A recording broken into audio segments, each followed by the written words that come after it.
कुछ लोगों के मन में है, भ्रम घुसा हुआ है कि जीव को शरीर छूट गया, मुक्ति के लिए पहुंचा दो गया, गया में जाके पिंड दे देंगे ना तो मुक्ति हो जाएगी। काशी पहुंचा देंगे, काशी गया मुक्ति हो जाएगी। ये भी लोगों, कितना लोगों को मन में भरा हुआ है बात। लेकिन यहाँ पर मैं एक तर्क देता हूँ, मुक्ति रास्ता क्या है, कहाँ मुक्ति होती है? वही गया काशी में ही रहने वाले थे बड़े विद्वान, जिनका नाम था शंकराचार्य। बड़े विद्वान ब्राह्मण कुल के ही थे, अच्छे साधक में से थे।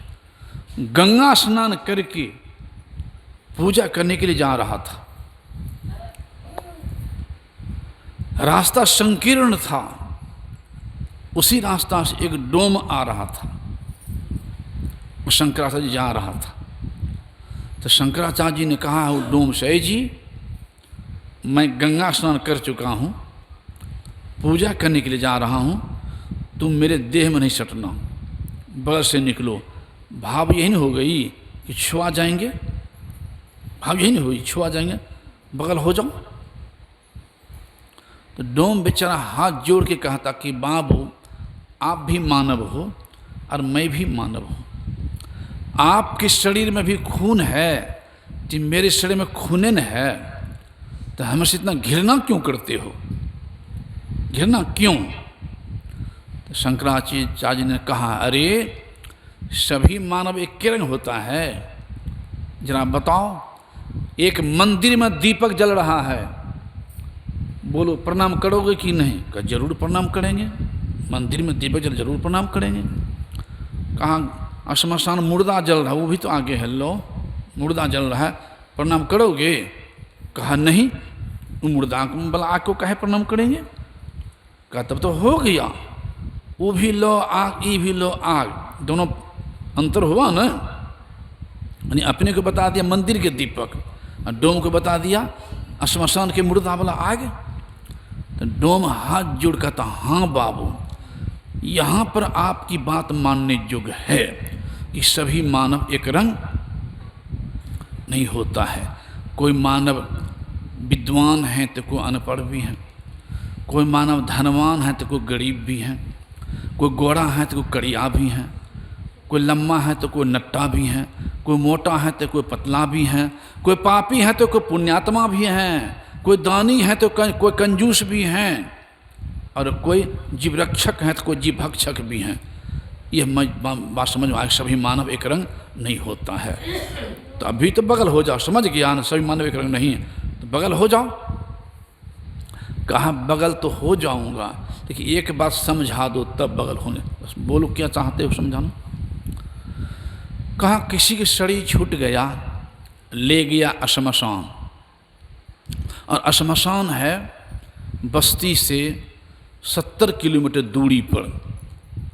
जाकर चिता रच दिए हैं, रात हो गई, चिता रच दिए हैं, लकड़ी बोझ चुके हैं, अब आग धराएंगे तो देखते हैं साला तो नहीं लाए, आग तो नहीं लाए, तो चिता धराएंगे कैसे?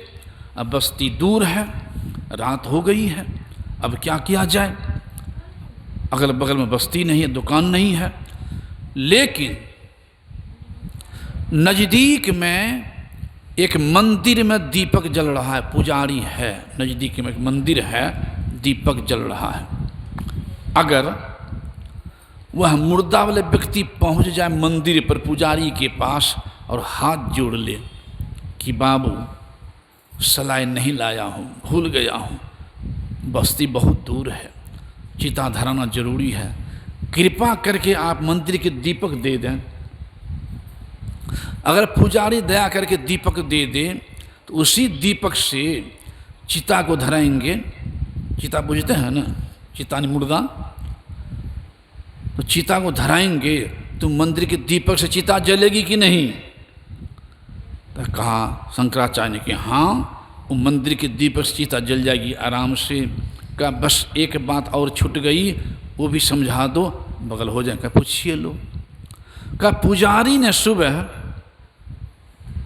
दीपक बुता के रख दिए हैं, एक बाल्टी पानी लेकर के मंदिर साफ सुथरा कर लिए हैं, एक बाल्टी पानी भर करके मंदिर में रख भी दिए हैं, सलाह को रख दिए हैं बाल्टी के आसपास, और चले गए और जो है काम करवाने के लिए। और हवा बिहार के कारण वह सलाह ससड़ करके गिर गया भर बाल्टी पानी में। उस सलाह दिन भर फूला है पानी में। अब पुजारी आया शाम में 7-8 बजे, अब दीपक बारना धराना जरूरी है, ये बुता के चले गए हैं। अब सलाह फूल रहा पानी में, तो बढ़ेगा वो सलाह? तो नहीं बढ़ेगा। अब बस्ती बहुत दूर है, दुकान भी नहीं है अगल बगल में, अब क्या किया जाए? लेकिन नज़दीक में श्मशान में मुर्दा जल रहा है, कोई मुर्दा जला के चला गया, कोई है नहीं, मुर्दा जला के कोई चला गया है, मुर्दा जलिए रहा है। वह पुजारी सोचने लग जाए कि बस्ती तो बहुत दूर है, सलाह तो खराब हो गया है, दीपक बारना जरूरी है, मुर्दा जलिए न रहा है, कोई देखने वाला नहीं न है, वो जलती मुर्दा से ही जलती लकड़ी निकाल ले और उसी आग से मंदिर के दीपक को बारेंगे तो क्या दीपक बढ़ेगा कि नहीं उस आग से? तो शंकराचार्य ने कहा कि हाँ, उस आग से दीपक भी बढ़ जाएगा आराम से। तो डोम कहता तब तो हो गया, आग आग सब एक है।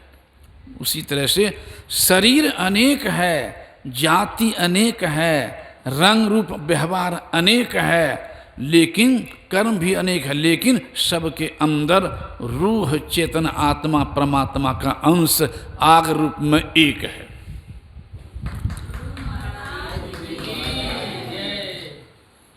तुम इतने बड़े विद्वान कहलाते हो, ज्ञानी कहलाते हो, और तुम्हारी दृष्टि अभी तक केवल ये बाहर के रंगड़ू पर गड़ी हुई है, सबके अंदर ये प्रभु का अंश है वहां तक नहीं धसी है। बाहरे भटक रहे हो, कन फुकबे गुड़ के पीछे दौड़ रहे हो, सही गुरु नहीं मिला है, सच्चे गुरु नहीं भेंट हुई है। इतना कहना था कि शंकराचार्य के होश ही उड़ गया है और डोम को पैर छू के प्रणाम किया है कि आज तुमने हमारा अंधकार हटा दिया, क्या प्रकाश में पहुंचा दिया। अरे विवेक भी कम से कम खुल जाए कि सबके अंदर एक रूह है चेतना, वो आत्मगम है परमात्मा, इंद्रिय और गम। कहीं जाएंगे इस आंख से मूर्ति को देखेंगे कि मूर्ति बसने वाले को नहीं। वो क्या, मूर्ति को भी कौन देख सकते हैं? आंख देखती न हो, आंख मूर्ति को या घड़े को आंख देखती है ना? नहीं देखती आंख, आंख नहीं देखती है, आंख से देखते हैं।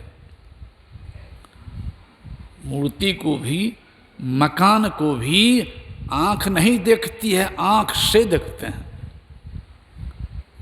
कान नहीं सुनता है, कान से सुनते हैं। बात समझ में आई? अगर आंखें देखती तो सोया हुआ है गहरी नींद में, आंख खुले है, आंख पे ऐसे ऐसे कीजिए तो देख लेंगे, नहीं ना? अच्छा, आंख तो बंद करके भी सोते हैं, अब कान तो खुले रहता है। वो सोए हैं गहरी नींद में, तब बगल में गाना गा रहा, गाली बक रहा है, सुन पाता है?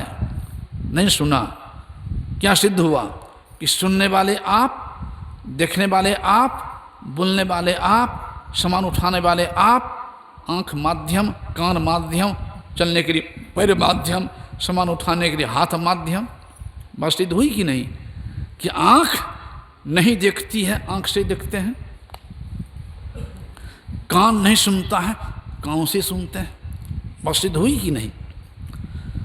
तो जो इंद्रियां हमारी ये माया को भी नहीं देख सकती बगैर मेरे चेतन सारा लिए, तो वह इंद्रियां हमारी प्रभु के दर्शन कर लेगी। जो हमारी आंखें बगैर मेरे सहारा से एक मकान को नहीं देख सकती है, एक फूल को नहीं देख सकती है बगैर मेरे सहारा लिए, तो प्रभु जो व्यापक हर जगह है मूर्ति में, उसका दर्शन कर लेगी। विचारणीय है कि नहीं? इससे संतों ने कहा वो हो क्या? कानों में 2 छिद्र है और नाकों में 2 छिद्र है। अगर कान खराब हो जाए तो नाक से सुन लेंगे, या आँख खराब हो जाए तो कान से देख लेंगे। चेतन के सहारा लेने पर भी हमारी एक इंद्रियां एक ही विषय ग्रहण कर सकती है, दूसरे को नहीं। यही सार्थक समझाने की कृपा की है संतों ने कि लोगों, मूर्ति में प्रभु, लेकिन मूर्ति प्रभु नहीं। ये चित्त ज्ञान कहाँ हो गए? सूक्ष्म ज्ञान, सार ज्ञान। तो ईश्वर की बहुत बड़ी कृपा होती है, तब सत्संग मिलता है। इसलिए कहा बिनु सत्संग विवेक ना होई, गोस्वामी ने कहा।